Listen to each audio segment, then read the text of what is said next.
बरगद का श्राप, देवपुर गांव की डरावनी कहानी।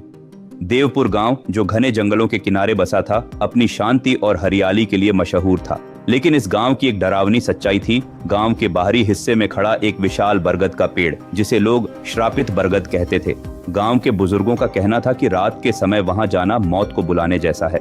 मान्यता थी कि इस पेड़ के नीचे सैकड़ों साल पहले एक तांत्रिक की हत्या हुई थी और मरने से पहले उसने इस बरगद को श्राप दे दिया था। जो कोई इसे नुकसान पहुंचाएगा वो अजीब घटनाओं का शिकार होगा। बरगद का डर और गांव की मान्यता, गांव के लोगों का मानना था कि रात के समय पेड़ से अजीब सी आवाजें आती हैं, जैसे कोई बुदबुदा रहा हो। कुछ ने यह भी कहा था कि अगर कोई पेड़ के नीचे ज्यादा देर रुके तो उसके पीछे किसी की परछाई चलने लगती है। यह भी कहा जाता था कि कई साल पहले कुछ बच्चे खेलते खेलते उस पेड़ के पास गए और फिर कभी नहीं लौटे। सिर्फ उनके जूते और कपड़े पेड़ के नीचे पड़े मिले।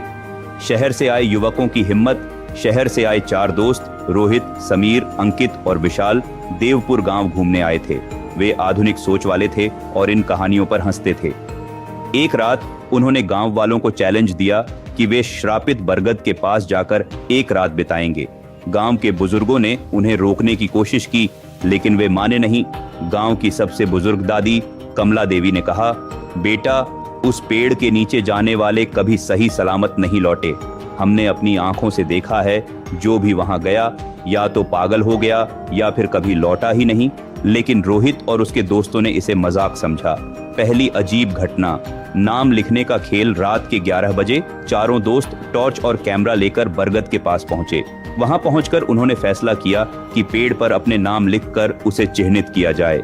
जैसे ही अंकित ने पेड़ के तने पर चाकू से पहला निशान बनाया, हवा अचानक तेज हो गई और चारों को ऐसा महसूस हुआ जैसे कोई उनकी गर्दन के पीछे सांस ले रहा हो। विशाल ने घबराकर इधर उधर देखा, लेकिन कुछ नहीं था। क्या बकवास है, ये सिर्फ हवा है, रोहित ने हंसते हुए कहा। वे कुछ देर और बैठे। डरावने सपने और रहस्यमयी निशान। उस रात रोहित को एक अजीब सपना आया। उसने देखा कि बरगद के नीचे एक लंबी सफेद बालों वाली बूढ़ी औरत खड़ी थी।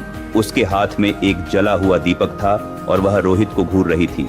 अगली सुबह जब रोहित उठा तो उसकी बाईं कलाई पर गहरे कट के निशान थे, जैसे किसी ने नाखूनों से खुरच दिया हो।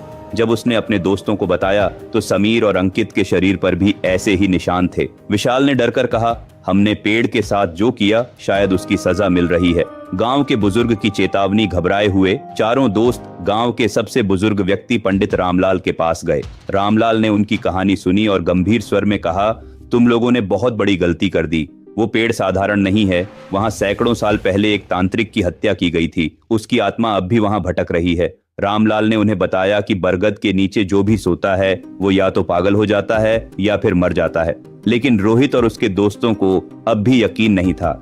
आत्मा का प्रकोप। उस रात रोहित और विशाल ने फैसला किया कि वे फिर से बरगद के पास जाकर रिकॉर्डिंग करेंगे। रात के 12 बजे जैसे ही वे बरगद के पास पहुंचे, टॉर्च की रोशनी अपने आप बंद हो गई। हवा में एक अजीब सी गंध थी, जैसे किसी चीज के जलने की बू आ रही हो। फिर अचानक समीर जोर से चिल्लाया, कोई मेरे पैर खींच रहा है।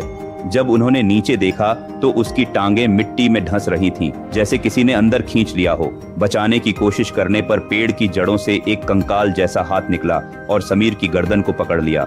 विशाल और रोहित ने किसी तरह समीर को खींचकर बाहर निकाला और वे चीखते हुए गांव की ओर भागे। भयावह अंत। अगली सुबह गांव वालों को बरगद के पास 3 अधजले शरीर मिले। समीर, अंकित और विशाल की आंखें बाहर निकली हुई थीं और उनके चेहरे डर से विकृत हो चुके थे।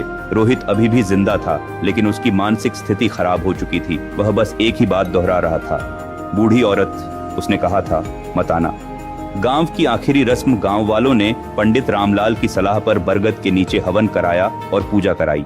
लेकिन कहते हैं कि जब भी तेज हवा चलती है तो उस पेड़ के पत्तों से किसी के रोने की आवाज आती है। अब भी जो कोई भी देवपुर गांव के श्रापित बरगद के पास रात में जाता है, सुबह उसके शरीर पर खरोंचों के निशान मिलते हैं।